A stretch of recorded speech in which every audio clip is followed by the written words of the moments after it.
ज्योति जली है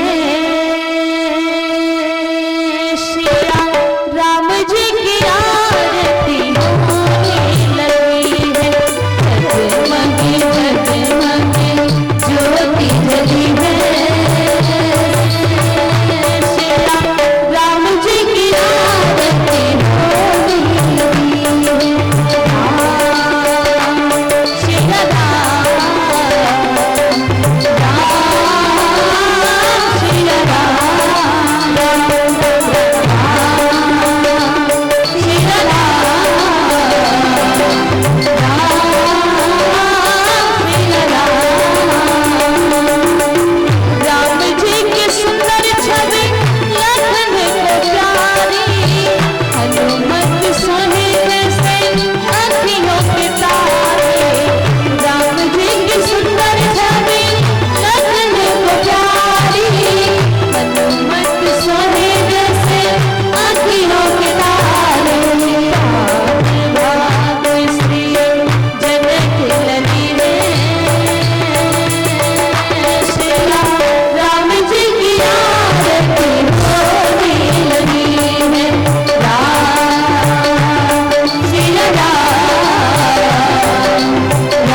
वृंदावन बिहारी लाल की जय। सभी बैठ जाएं।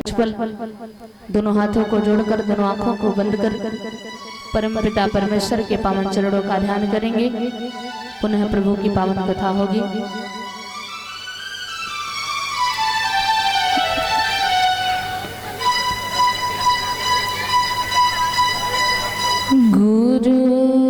गुरुर्ब्रह्मा गुरुर्विष्णु गुरुर्देवो महेश्वरः गुरुर्साक्षात् परब्रह्म तस्मै श्री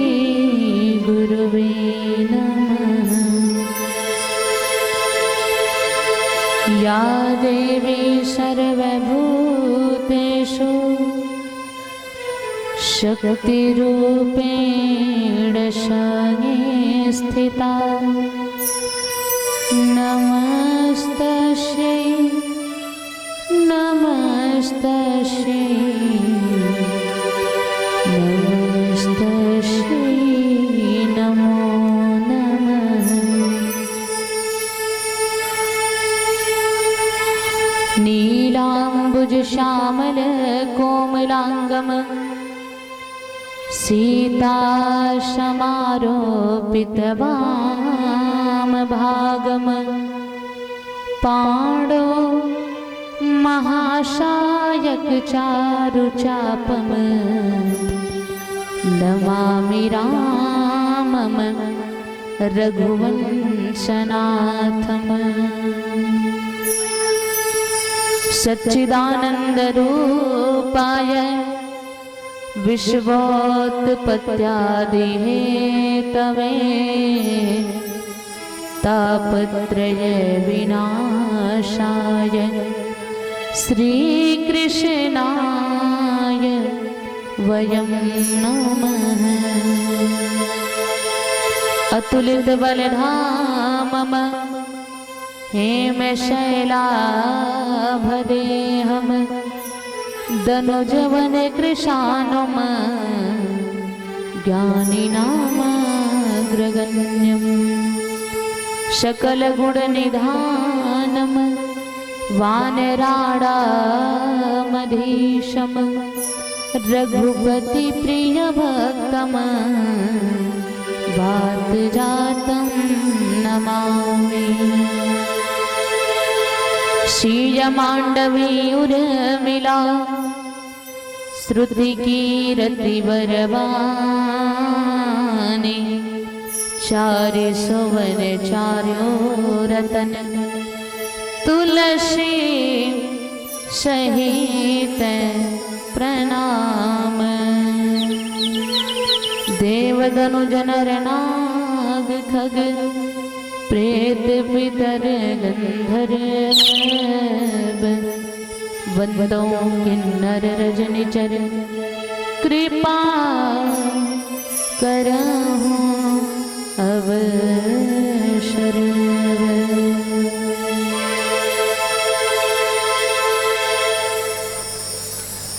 अखंड अनादि शाश्वत निर्वेद निरामय शाश्वत सिंधु मर्यादा के मेरुदंड रघुकुल भूषण चिदानंद चिन्मय चिरंतन कौशल आनंदन में आशिता के चंदन राघवेंद्र सरकार। Hello hello.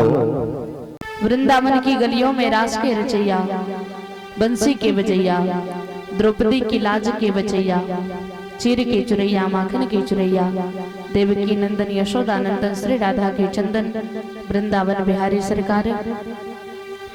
हर भक्तों की मनोकामनाओं को पूर्ण करने वाली आदिशक्ति जगत जननी जगदम्बा जहाँ कहीं भी हर चर्चा होती है प्रथम श्रोता के रूप में पधारने वाले सेवा धर्म के विमल परिपाटी के पोषक अष्ट सिद्धिदाता भाग्य के विधाता पराक्रम के प्रयागराज धैर्य के हिमालय गरिमा मंडित महिमा मंडित त्रिनयन एकादशांश अंजनी नंदन वीर बजरंग बली जी महाराज मुख्य अतिथि महोदय इस पावन पुनित कार्यक्रम के आयोजक संयोजक पद को प्रतिष्ठित कर रहे सभी बंधु समिति के समस्त कार्यकर्ता बंधु मान्य व्यास जी मान्य आचार्य जी समस्त वैदिक बंधु व्यास मंच पर आसीन सामवेद के साधक आराधक वाद्यंत्रों के साथ कुशल संगत प्रदान कर रहे सभी बंधु माननीय सीमा पांडे जी इस कथा पंडाल में यत्र तत्र सर्वत्र से विराजित आत्मत स्वरूप कुसुम स्वरूप श्रोता विवेकशील महानुभाव आप सभी को सर्वप्रथम श्री राम में सब जग जानी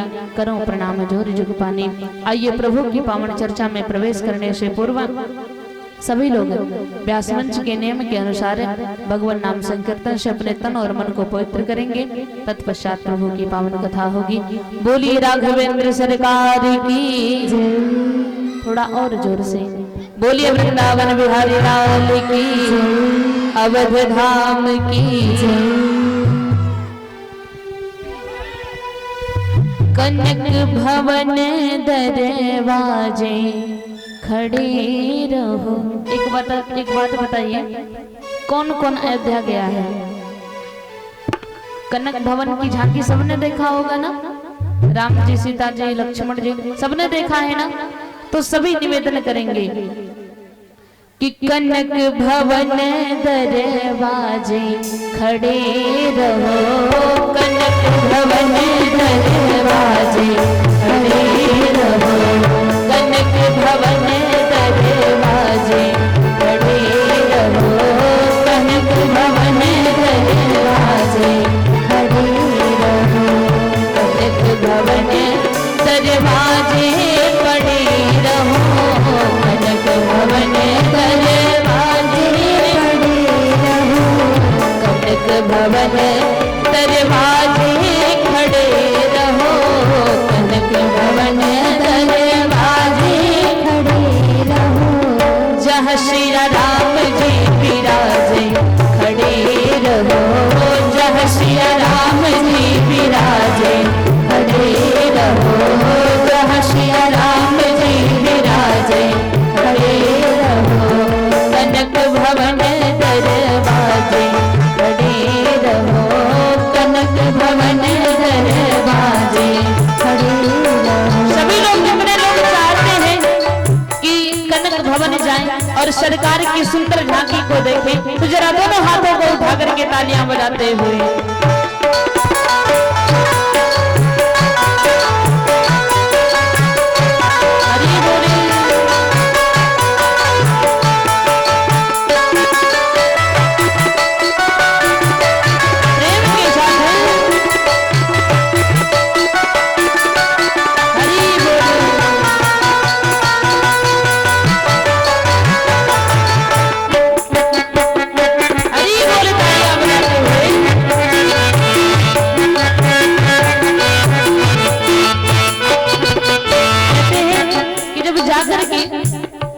भवन के दरवाजे पर खड़े हो जाओगे ना, तो पहला लाभ तो यह है कि सरकार की सुंदर झांकी दिखेगी, और एक दूसरा लाभ और है कि भगवान के दर्शन के लिए वहां पर बहुत सारे संत लोग इकट्ठा होते हैं, तो उन संतों का दर्शन भी होगा, तो दुगना लाभ मिलेगा। भक्त कहता है, प्रभु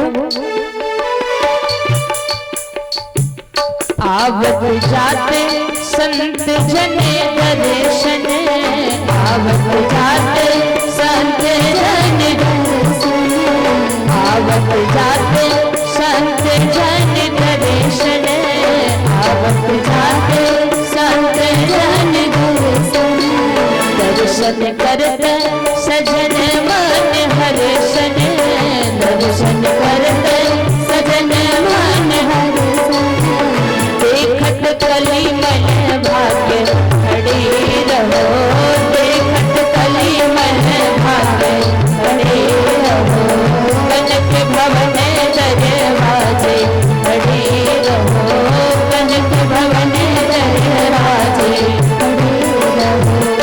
सभी लोग तालियां बजाते हुए हरि बोले।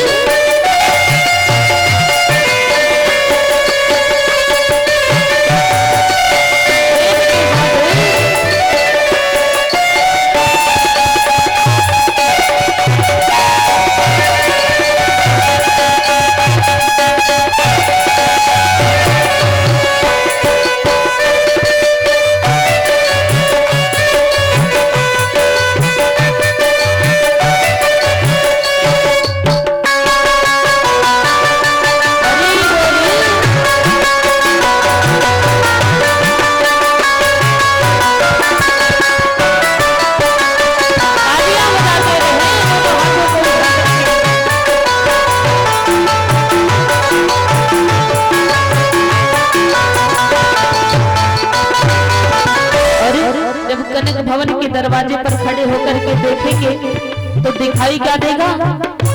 ओ अवध बिहारी सिंहासन सोहे, अवध बिहारी सिंहासन सोहे, अवध बिहारी सिंहासन सोहे, अवध बिहारी सिंहासन सोहे, सब श्री जन के लले मन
श्री सिया राम रूप ही हारी, श्री सिया राम रूप ही हारी, श्री सिया राम रूप ही हारी, श्री सिया राम रूप ही हारी।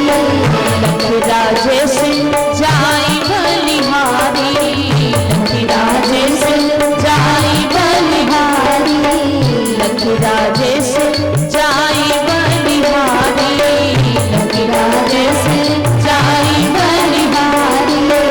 कोटिका में रखिला जे खड़े रहो, कोटिका में रखिला जे खड़े रहो, कनक भवन दरवाजे खड़े रहो, कनक भवन दरवाजे खड़े रहो, कनक भवन दरवाजे खड़े रहो, कनक भवन दरवाजे खड़े। सभी लोग दोनों हाथों को उठा करके तालियां बजाएंगे। जय सिया राम जी की राधे खड़े रहो, जय सिया राम जी की राधे खड़े रहो, भवन दरवाजे खड़े रहो, भवन दरवाजे खड़े रहो, जय सिया राम जी की राधे खड़े रहो, जय सिया राम जी की राधे खड़े रहो, भवन दरवाजे खड़े रहो, भवन दरवाजे खड़े रहो, भवन दरवाजे खड़े रहो, भवन दरवाजे खड़े रहो। जय सिया राम जी की राधे खड़े रहो, जय सिया राम जी की राधे खड़े रहो, जय सिया राम जी की राधे खड़े रहो, जय सिया राम जी की राधे खड़े रहो, जय सिया राम जी की राधे खड़े रहो। बोलिए राघवेंद्र सरकार की जय, वृंदावन बिहारी लाल की। बोलिए अयोध्या धाम की। नई भावना का सृजन कर रहे हैं, तुम्हें देव अर्पण सुमन कर रहे हैं। कवि ने लिखा कि नई भावना का सृजन कर रहे हैं, तुम्हें देव अर्पण सुमन कर रहे हैं।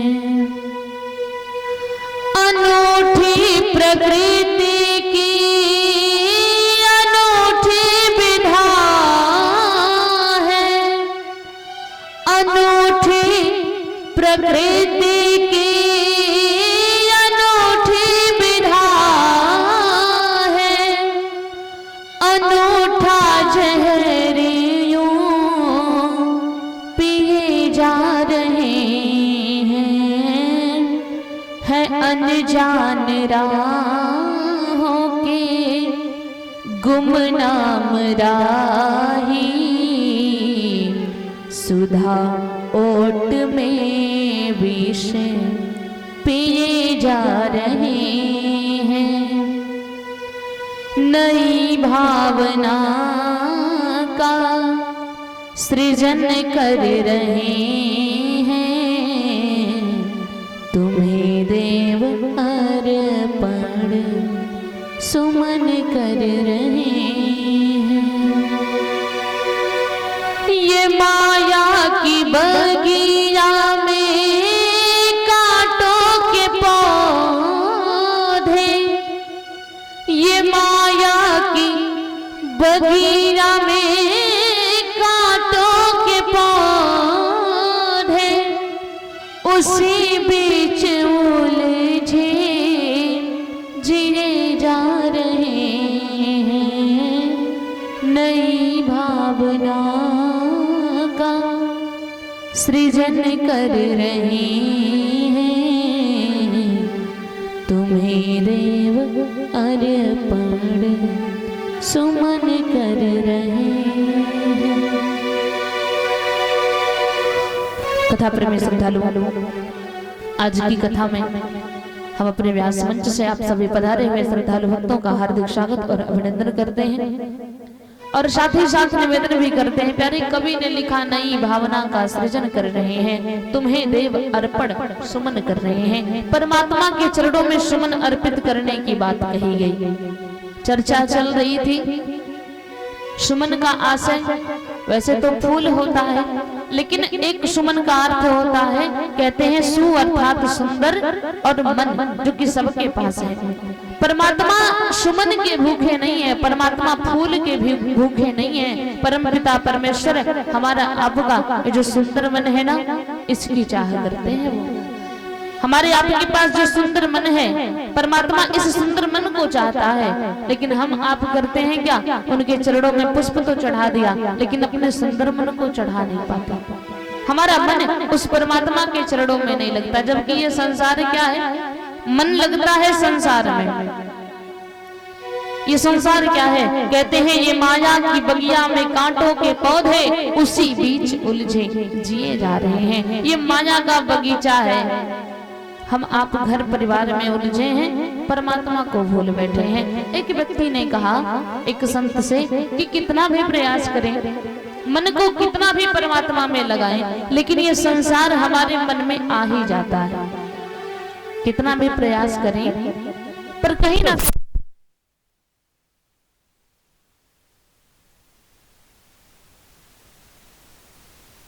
सीताराम सीताराम सीताराम, श्री राम सीताराम सीताराम सीताराम, श्री राम सीताराम सीताराम सीताराम, श्री राम सीताराम सीताराम सीताराम। ये संकीर्तन हम अपने लिए तो खैर कर ही रहे हैं, लेकिन विशेष करके आप लोगों के लिए करवा रहे हैं, तो जरा आप लोग भी तालियां बजाइए। श्री राम सीताराम सीताराम सीताराम, श्री राम सीताराम सीताराम सीताराम, राधे श्याम राधे श्याम राधे श्याम राधे श्याम, राधे श्याम राधे श्याम राधे श्याम राधे श्याम, श्री राम सीताराम सीताराम सीताराम, श्री राम सीताराम सीताराम सीताराम। सरकार की जय, वृंदावन बिहारी लाल की जय। तो चर्चा चल रही थी कि एक भक्त ने एक संत से पूछा कि महाराज कितना भी प्रयास करें, लेकिन ये संसार हमारे मन से निकलता ही नहीं।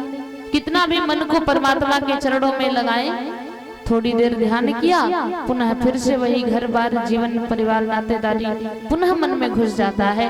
क्या करें, कैसे भजन करें? और जब तक जगत से थोड़ी दूरी बनेगी नहीं, तब तक आप जगदीश के करीब जा नहीं पाओगे। या तो जगत ही करीब रहेगा, या तो जगदीश ही करीब रहेंगे। तो कहा कि परमात्मा के चरणों में अपने मन को लगाने का एक बड़ा सरल उपाय है। कहा कैसे? तो कहते हैं जिस प्रकार एक केवट जल में पानी में अपनी नाव चलाता है, ठीक उसी प्रकार संसार में अपने मन को चलाया जाए। कैसे? कि पानी में नाव चलाओ तुम, पर नाव में पानी ना आने दो। पानी में नाव चलाओ तुम, पर नाव में पानी ना आने दो। कहते हैं कि पानी में नौका को चलाओ। जैसे एक केवट पानी में अपनी नाव चलाता है, तो क्या होता है कि नाव तो जल में है, लेकिन वो जल नाव में नहीं आने पाता। तो संत कहते हैं ठीक उसी प्रकार है, मन को संसार में चलने दो, संसार न मन में आने दो। मन को संसार में चलने दो, संसार न मन में आने दो। मन को संसार में चलने दो, संसार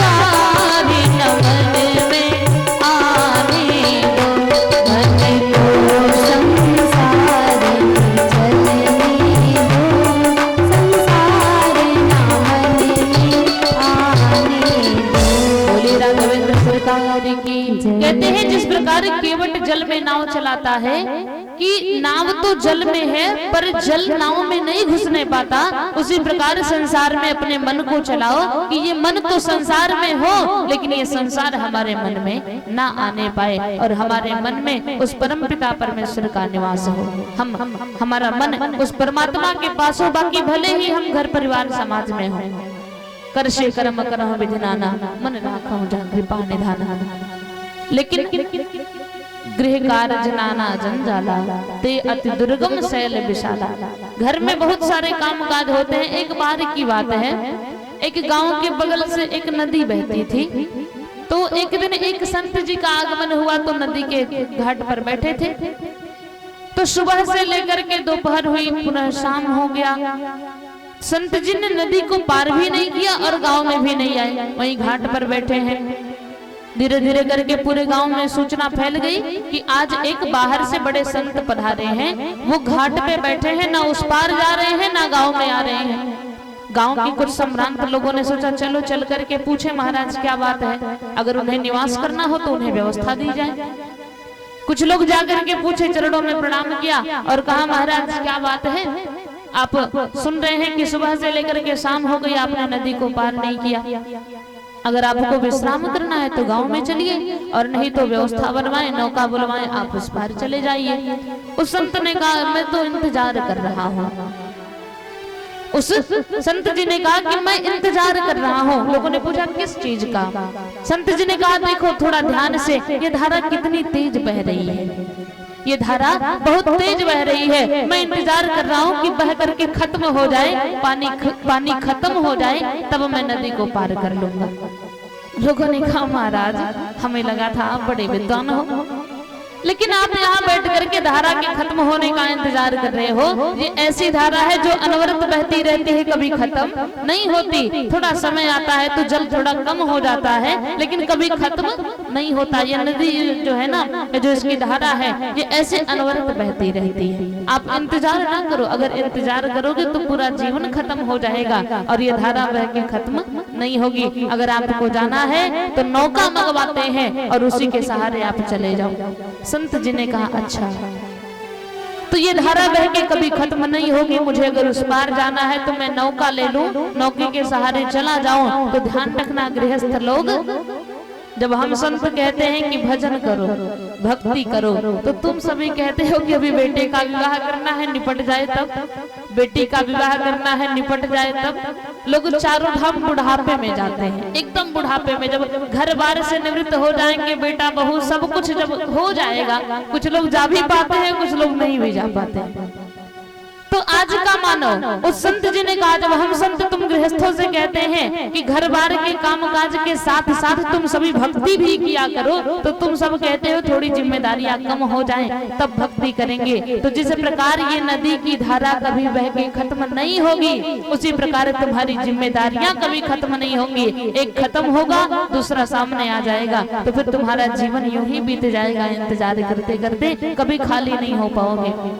अगर चाहते हो कि जिस प्रकार मैं नाव के द्वारा इस नदी को पार कर सकता हूँ, उस प्रकार अगर तुम्हें भी संसार सागर को पार करना है, 84 लाख योनियों से छुटकारा पाना है, तो भगवान नाम का सहारा लेना पड़ेगा। कलयुग केवल नाम आधारा, सुमिर सुमिर नर उतर नहीं पाता। इस कलिकाल में बस नाम संकीर्तन का विधान है, भगवान के नाम का ही आधार है। उसी के सहारे चाहे तो संसार सागर को पार कर सकते हैं, नहीं तो इसी में उलझ उलझ करके मर जाएंगे। तो कहा भगवान के चरणों में मन को लगाओ। जिसने अपने मन को परमात्मा के चरणों में लगाया, उदाहरण में कल की कथा में आप लोग सुन रहे थे, महाराज मनु महारानी शत्रुपा, दोनों दंपतियों ने अपने मन को परमात्मा के चरणों में लगाया। परमात्मा आए, भगवान ने वरदान दिया आप सरिष खोजो कहा जाई, इसलिए नृप तब तनय होगा मैं आई। वही महाराज मनु दशरथ बन करके आए, वही महारानी शत्रुपा कौशल्या बन करके आई। कल आप सभी लोग बड़े ही धूमधाम से राघवेंद्र सरकार का पावन जन्मोत्सव मनाए, बहुत आनंद लिया। जन्मोत्सव के दौरान तुलसी बाबा लिखते हैं कि मास दिवस कर दिवस भा, अवध के उत्सव के दौरान लिखते हैं कि मास दिवस कर दिवस भा मरम न जाने कोई, और रथ समेत रवि था क्यों निशा कवन विधि होई। कहते हैं एक महीने का एक दिन हुआ और इस रहस्य को कोई समझ नहीं पाया। एक तरफ लिखते हैं एक महीने का एक दिन हुआ और दूसरी तरफ लिखते हैं कि अवध पूरी सोहई एही भांति, अवध